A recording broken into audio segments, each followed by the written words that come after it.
Hey, what's up guys? It is ACESTAR'S. Thank you so much for watching, and today I'm bringing you guys this awesome overuse battle that I had against one of my friends, Schogux. Now, I've got to admit, before I was saying that these battles were fantastic and they were awesome, but today I'm bringing you guys this battle, and it's just remarkable. It's amazing. It's off the charts. It's literally off the charts. I don't have any charts that I can really just I can put on here because my charts aren't big enough. It's ridiculous. So I really do hope you guys enjoy this battle. So before we get into it, we're gonna start with that question. Today that question is, what is your favorite city? Now there are cities all over the place in Pokemon. There's way too many for anyone to count because no one got time for that. But out of all the favorite cities that I have, my most favorite would probably have to be Lily Cove City. Lily Cove City is just awesome. It's next to the ocean. It has a shopping mall and everything, so you can go there and get what you want. You have this Pokemon contest hall, so you can go in there and just show everyone your Pokemon. You have a shipping area, you have lighthouses, you have people who help you forget moves, and there's awesome real estate opportunities, and there's excellent employment opportunities also, so you can easily get a job there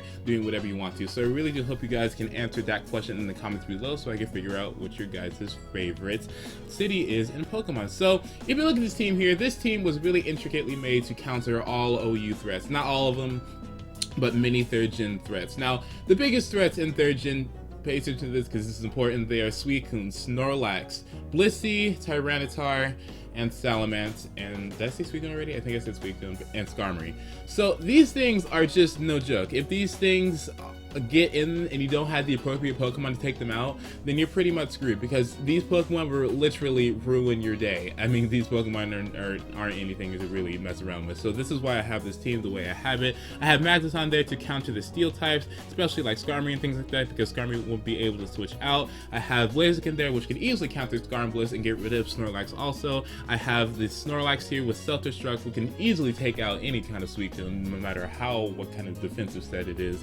I have Tyranitar there, which can negate leftovers and things for things that require leftovers recovery, and I have Swampert there, which can easily stop anything that has Dragon Dance because of its amazing defensive qualities, and I have Cloyster there just for rapid spinning and spike support. And if you look at this chart right here, my weakness chart, you see that I have a very crippling weakness to fighting, but the thing is about fighting, no one actually uses it in third gen.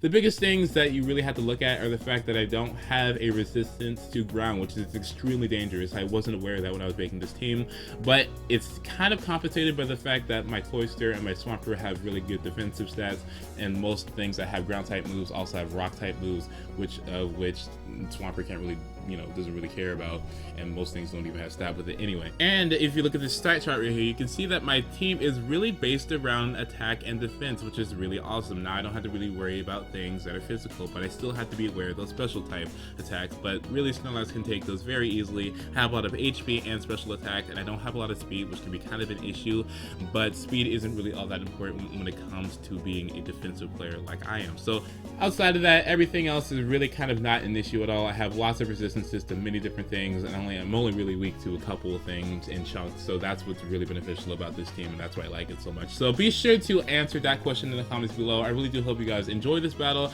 I have a request for you guys to tell me in the comments also. If you can stick around for that, I would really do appreciate it. Thank you guys for watching once again, and I hope you enjoy, so let's go. Alright guys, so I need you to tell me in the comments below whether or not I should do a Pokemon Emerald Let's Play or playthrough or whatever. Now, I have a lot of issues regarding why I should not be doing it, but I really need you guys' opinion as to why I should be doing it, because it's very important that you guys give me some feedback, because I know how you guys really want to see things, you really don't want to see things. So please tell me in the comments below. So anyway, he leads off this fortress. I lead off my Snorlax, and I know, like, dude, that is just terrible. I tried, but I just failed. I can't believe this. This is just ridiculous. So I had to switch out into my Magneton because I know that Magneton has the amazing ability Magnet Pull, which will prevent steel types from switching, which will force his fortress to take my hidden power fire, which he is 4 times weak to, and he does not have a good special defensive stat. He is now gone, and now I know that he has 1 less defensive wall to worry about, and that'll do a huge amount of damage to his team, because now he had to switch it out into his Flygon. It kind of sucks for me because I know this Flygon's be doing a lot of damage because of his stab, earthquakes, and everything. I have no resistances or immunities to it, so that's why I had to switch it out into my Buttwort, which was my Swampert. He takes it pretty nicely actually, and he switches out into his Miltank because he predicted me to go for an Ice Beam, which I do not do. I do believe I go. Wait, I think I did actually, and I'm just kidding. So anyway, yeah, he goes onto his Miltank. I go out into my Magneton because I know that Magneton will be able to resist anything this thing throws at me unless he has Earthquake, which I'm kind of aware of. I don't want to be taking that and everything, so that's why I switch out again into my Leclam, which is my Cloyster. Now, Cloyster is just one of those amazing Pokemon that can do what it does, either the way that it needs to be or the way that it does not need to be. This thing cannot take special attacks. It has special defensive investment, which is so it's able to take a couple special attacks and everything, but it's not really what it's meant to do. So if only it's a desperate situation where I must get rid of some spikes or I must set up some spikes, that's why I have this thing, or if I must explode. So anyway, I go onto my Apollo because I figured that this Venusaur was going to come in and thought he was just going to go for a sleep powder, because it would have been just more logical for him to do that, because I mean, having a sleep Pokemon will allows you to do anything you really want to do, but he does not happen to have sleep powder for some reason, so that's why I'm really like, okay, why you have a Venusaur in the first place? But anyway, he goes out into his ridiculous little Flagay again. I'm not really worried about that thing. I thought it was just going to go for an Earthquake, but he does not go for an Earthquake. He goes for a Rock Slide, which is even more beneficial for me because I know that my Swampert can take those very easily. Now, his Miltank comes back in here. I know that this Miltank isn't going to be really big of an issue because I figured that if my Hydro Pumps were doing more than 50% damage, then I can stay in and try to take this thingy out with my Hydro Pumps. But it seems like if I don't do more than 50%, he's able to just go for milk drinks and get the leftovers recovery and essentially get all the damage off and then be able to PP saw me out, and so I'm out of Hydro Pumps, which I do in fact need. So anyway, it sucks because he switches out again. He double switches into his Venusaur as I get into my Cloyster. Now this is just one of those situations where I'm like, okay, I cannot be switching out over and over and over again, so I have to stay in and just go for a ridiculous Rapid Spin, which is ridiculous for him because now he knows that, dude, I had to set up my spikes with Fortress, but now the Fortress is gone. I cannot set up spikes again, and now that ACESTAR'S has gotten rid of them, he will not take consistent damage every time he switches in, and he has no flying type. It's just ridiculous. It just sucks. So anyway, he goes for a Giga Drain once more because he figured I was just going to fight out my Cloyster, which I do not do. I know I can go into my Flambe because I know that Flambe can take any kind of grass move and be able to capitalize on this thingy because I know how Venusaur really can't do much to Blaziken. So anyway, he goes out into his Gyarados. I figured that he was going to switch out into the Miltank, predicting me to go for a Overheat, which he can resist due to the fact that he has the Thick Fat ability. But unfortunately, it kind of sucks because he goes on to his Gyarados. This thingy is a big threat. If it sets up and is able to kill this Cloyster right here, I'm all done. I don't know what to do right now. It's stopping my plans. I do not have time for this. I have things that I must do in my life. My life plan does not involve Gyarados. Gyarados needs to go. So that's why I go for an Explosion. Explosion takes up that thing, that big gigantic fish. The Dragon Dance is just eliminated. He dies because I am a Cloyster. When I explode, it's business, dude. I do not have time for you. That's why you're gone, and that's why I don't have to worry about you and your crap anymore. Goodbye. So anyway, he goes on to his Flygon as I go out into my Swampert right there. I figured that was the best thing for me to switch out into. I didn't predict him to go out into his Venusaur. It's kind of bad for him if he did. So that's why I made the better play and then went out into my Swampert first. So he has to switch out because he knew he was just going to go for something like a Hydro Pump.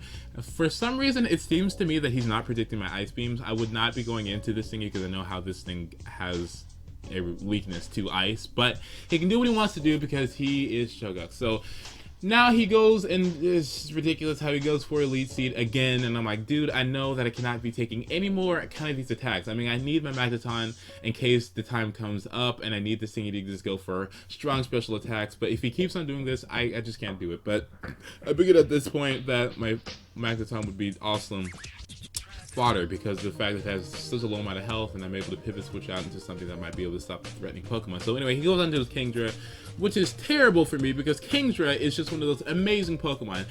Once this thing sets up a Rain Dance in 3rd generation, it's time to go. It's time to pack your bags and just leave because this thingy will just run you out of town with its ridiculous stats, and it just sucks. But unfortunately, he knows that my Swampert, not my Swampert, but my Snorlax can take his special attacks very easily, so which is why he switches out into his Miltank. He sets up a curse, and I'm like, dude, this is the Miltank that I used on my Borderline video. You guys can go watch that in case you haven't seen it, but I did have a cursing Miltank on there. He is doing the exact same thing.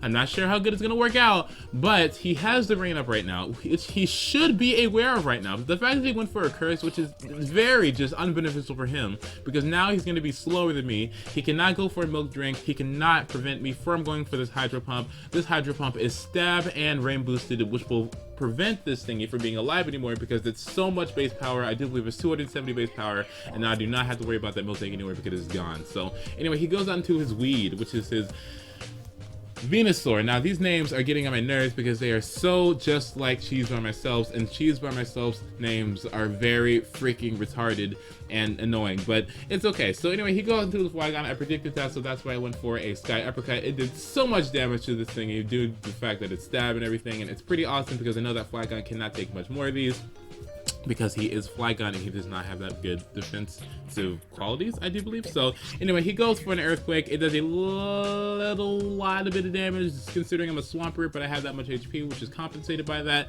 This thingy can easily just go for an Ice Beam at this point, which I do think I do, or I might just go for a Hydro Pump.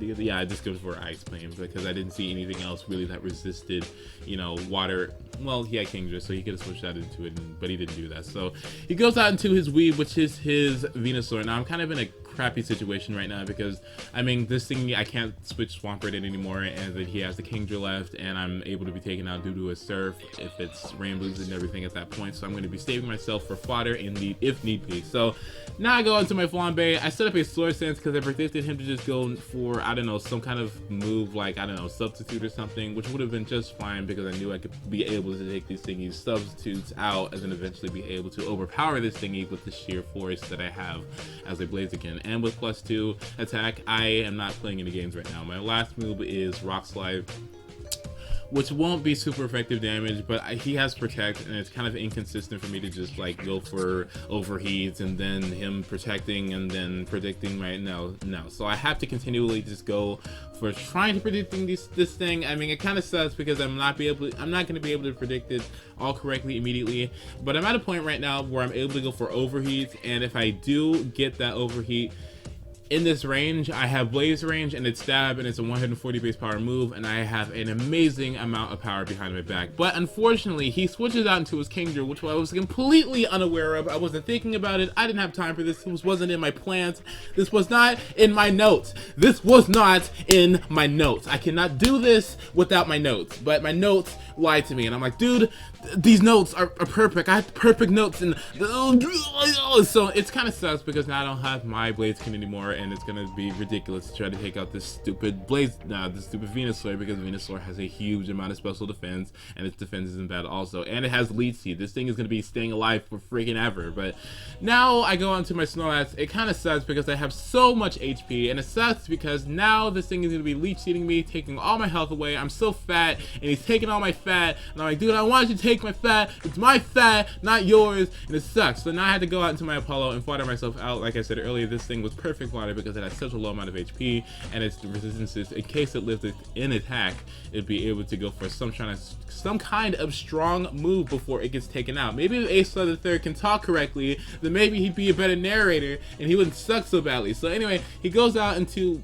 no, he doesn't. What am I doing? I go out into my Snorlax once again. I need to calm down, but he goes for Elite Seed as he went for a Protect first, which is pretty brilliant on his behalf because he's able to live this Body Slam, which is a little bit of HP. But he gets paralyzed, so I'm like, okay, that's beneficial for me. Now he's not faster, and now I'm able to do what I need to do. So at this point, I predicted him to go for a Protect, which he does in fact do, I do believe.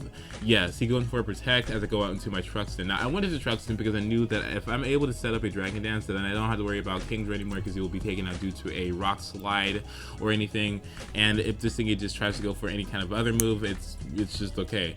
Now I went for a Taunt, which kind of sucks because I mean, if he just went for Giga Drain, I'm pretty sure I would have gotten taken out because he has Overgrow range and everything, and with Overgrow range and stab and the fact that it's super effective, I'm pretty sure that I was going to be taken out indefinitely, which that was a bad play.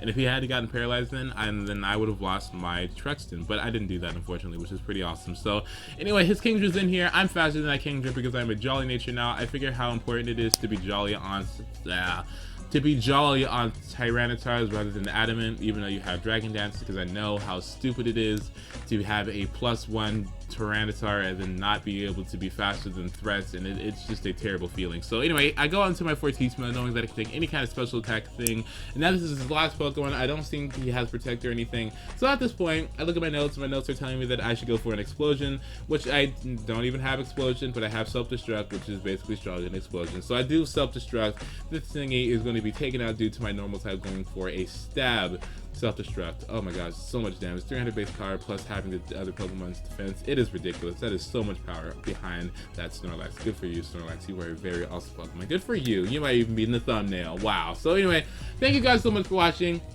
That was a pretty awesome battle, like I said. But look at the time. It's 15 minutes and 10 seconds. It sucks, dude, because none of you guys even stay this far. Like, I'm pretty sure there's like 2 of you who are actually at this point right now because no one has time to stay that long. I'm so sorry, guys, about that. But I have some important information to tell you guys, and I guess they compensated for it. But anyway, be sure to like if you liked it, dislike if you disliked it, comment if you're cool, subscribe if you haven't, share if you have the balls, and favorite if you're a Fortress. I don't have too much to say besides, I don't know, school is just going okay right now. I'm not doing as good as I did last semester. Unfortunately, I'm being a hypocrite and saying that this semester is very important and I'm not treating it as such, so I really need to be working on that very much. I should be able to be doing a battle in 2 days. I mean, doing a video in 2 days, so I should be able to upload by Saturday or Friday or whatever, so please be sure to expect that. And outside of that, everything else is all good. This battle has went up to 16 minutes. I am terrible. Wow. So once again, thank you guys so much for watching. I really do hope you guys enjoyed this battle. I hope you learned that 3rd gen is a very amazing game and everything, and I really do hope you guys will be able to answer that question and the other question of whether or not I should be doing a 3rd gen LP.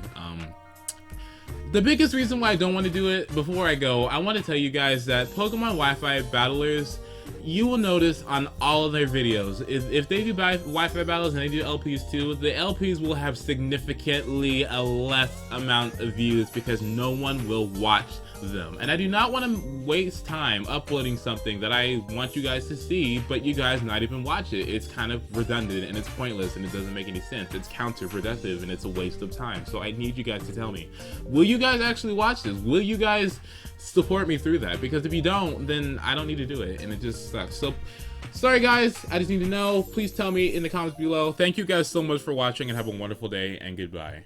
We'll be right